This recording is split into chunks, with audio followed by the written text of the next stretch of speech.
So have you ever wondered why the rich don't pay any taxes? How could it be that someone makes so much money, is in the highest tax bracket, yet pays almost nothing in taxes, and in some cases reduces it legally to $0? Shouldn't they be paying their fair share? Isn't it patriotic to be paying taxes? What about the average 9-to-5 worker busting their rear end every single day that gets no tax incentives, yet there's some schmuck on a boat, on a yacht, getting all the tax incentives in the world?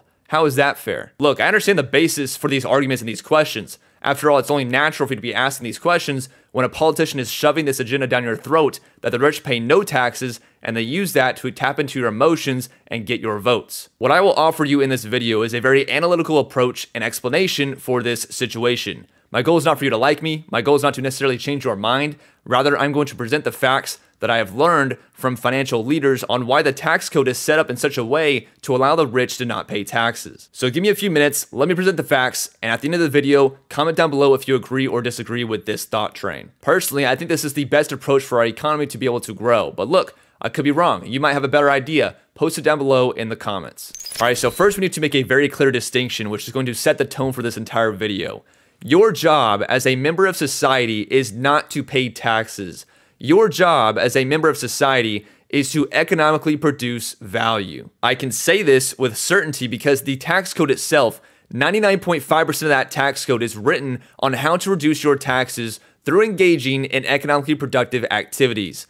Only 0.5%, 30 pages out of 5,800 pages, are dedicated on teaching you how your taxes increase.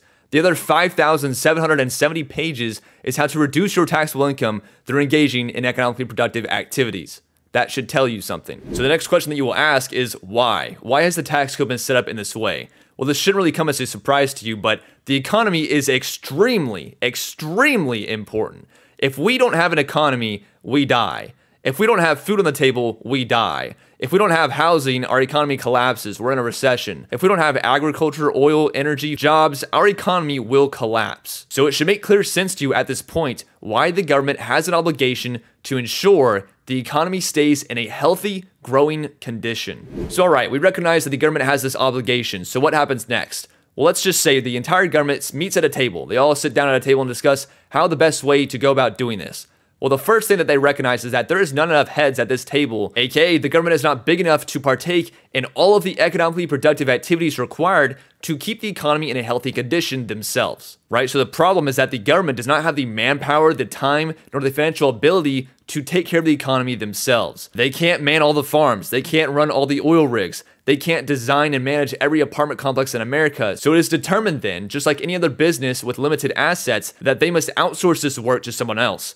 That someone else is you and I. So how do they outsource the work? Well, they have two choices. They can either force us to engage in economically productive activities, or they can give us a choice. So unless you want to live in a world where they tell you out the womb, hey, you're gonna be a firefighter. Hey, you're gonna be a policeman. Oh, by the way, you're gonna be a businessman. Oh, sorry, buddy. You're gonna be taking out the garbage for the rest of your life. Unless you want that to be the case, then you should want the government to leave you that choice. Now the question is, in a free world like America, how do they motivate you to stride to engage in economically productive activities? Why forfeit the safe and secure life of a 9-to-5 Starbucks employee versus the stress and uncertainty of running a business? The answer is through incentives, specifically tax incentives. So you see, tax incentives are not a way to punish the poor and middle class. Rather, it is a way to motivate people to make the choice, make the decision to engage in a highly economically productive activity. And that's exactly what you have, a choice. So again, your job is not to pay taxes. Your job is to produce economic value. So the question then becomes, how do I want to provide my economic value? Do you want to pay the government your money for them to go and in turn make policies and programs which then economically produce mass value? Or do you want to skip the government, take them out of the equation, and directly contribute your money and your time and your effort into producing mass economic value yourself? Both, in my opinion, are patriotic, valid, and necessary for our economy to function. The reality is, you have a choice. You see, the rich made the choice to produce their value through building a home, through investing in oil rigs, energy, agriculture, etc. It is not only more difficult to do it this way than to just write a check to the government, but the main point to remember is that it produces mass economic value. And that is why they get tax incentives. So with this observation, then, we can determine that the government cares about how much you produce versus how much you consume. And this makes sense. In order for something to grow, you must produce more than you consume, right? You cut down one tree, you plant two. Otherwise, the forest will never grow. If you are a Starbucks employee, the fact of the matter is you are producing about the same level as you are consuming. If you are a business owner who has created 50 jobs for the economy, then you have produced a lot more than you consumed as an individual. Therefore, you get tax breaks. Why? Because the economy has to grow. They have to encourage people to grow the economy. Once again, it is no different than having to plant a few trees for every one tree that you cut down. If everyone just cut down one tree and planted one tree, the economy would never grow. It would be in a stagnant state. The fact of the matter is, the only way for the economy to grow is to plant more trees than you consume. That is why people who plant more trees are rewarded, aka tax incentives. So you might say, well, there's people out here building our roads, they're doing hard work, they don't get any tax incentives, and what about me with my 9 to 5? I'm working hard, yada, yada, yada. I hear you. I didn't say that it wasn't hard to cut down a tree. It's extremely hard to cut down a tree. If you're a construction worker, that is hard, grueling work. The fact of the matter is, the government does not care how hard the work is. They care about if your work is producing more value in the economy than it takes away from the economy. That is it. And don't forget, yes, it is hard to cut down the tree, but it is also hard to plant more trees. It's also more effort, more work in general to plant more trees. It's a different kind of work, but it is work in and of itself. Point being, if you can find a way to produce more than you consume without doing more work, then more power to you. The government does not care either way. Now, let me be very, very clear. The economy needs everyone. All right, the economy needs the Starbucks employee just as much as it needs the business owner. And this is a point people bring up when it comes to tax incentives, right? If my job is just as important as yours, why am I not getting the tax incentives? Why am I not as rich as you? Well, the fact of the matter is, your pay rate is not determined by how important your job is. Your pay rate is determined by how replaceable you are. The fact is, there are less business owners than there are employees. Why is that? Because it takes specialized knowledge, time, energy, discipline, etc., all of that to become a business owner. By contrast, it takes 1 hour to train a Starbucks employee. And this is why not everyone wants to become rich, right? Not every single person on this planet wants to take the risk of sacrificing everything to build a business. And that's okay. That's why there's jobs like a Starbucks employee for people like that. I'm not saying that that's a good job or a bad job. All I'm saying is that that element of human nature is exactly why this system works. Not everyone wants to put in the work. Now, if this frustrates you, let me ask you this. Give me one example in the world where an average person gets paid big bucks. It doesn't exist. The reason is because it would not make economic sense. We don't pay high school football players the same as we pay an NFL player. High schoolers attract a full set of bleachers and a few vending machine sales for the school. A NFL game attracts a full stadium, millions of viewers online, and yields tons of dollars for the food industry, entertainment industry, media, etc. The moral of the story is, if you want to get paid big time, have a big time economic impact. Now you might say, oh, the rich person doesn't need all that money. Why should we pay NFL players millions of dollars to play football? I understand that question. I understand those concerns. The fact of the matter is, the economy does not run on fair and emotional perspectives. The economy runs on calculated investment decisions. If the NFL has to pay a football team $10 million to play, and they yield $20 million in food sales, merch sales, etc., then of course, they will make that investment decision all day long. They will pay that football player whatever it takes to make an NOI like that. Now, converting that analogy to business, the government actually profits from people who engage in economically productive activities. For example, the government provides a tax write-off for business travel expenses. Why is that? Well, they understand that someone could travel across the states. Let's say they cross Texas and they go to Oklahoma to look at real estate. This is a business activity. They then purchase a piece of real estate. Well, what does that do? That generates sales tax. What is that? That is income for the government, probably more than whatever the travel expense deduction was. The government is profiting the difference between the travel expense and the sales tax on the real estate. Another example is a business owner with 50 employees, all right? He created 50 jobs for the economy. Let's say he pays each employee $50,000. That's $2.5 million in total gross salary payments.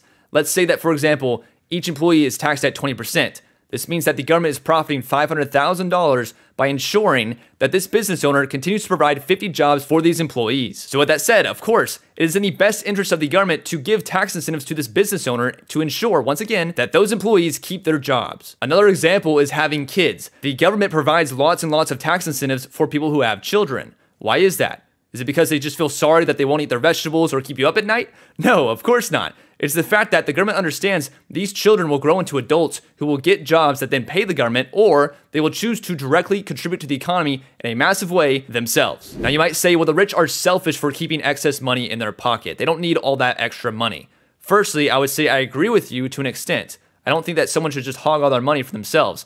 But at the end of the day, the rich, as selfish as they may be, they have the free will to do with that money what they please, just like you do with your money. Oddly enough, however, the government provides tax incentives for people who donate to charities. Why? Because once again, it is an economically impactful activity. And look at it this way. If you give your money to a charity rather than the government, that means that you are reducing your taxable income, right? You reduce your taxable income so that you can pay that money to a charity.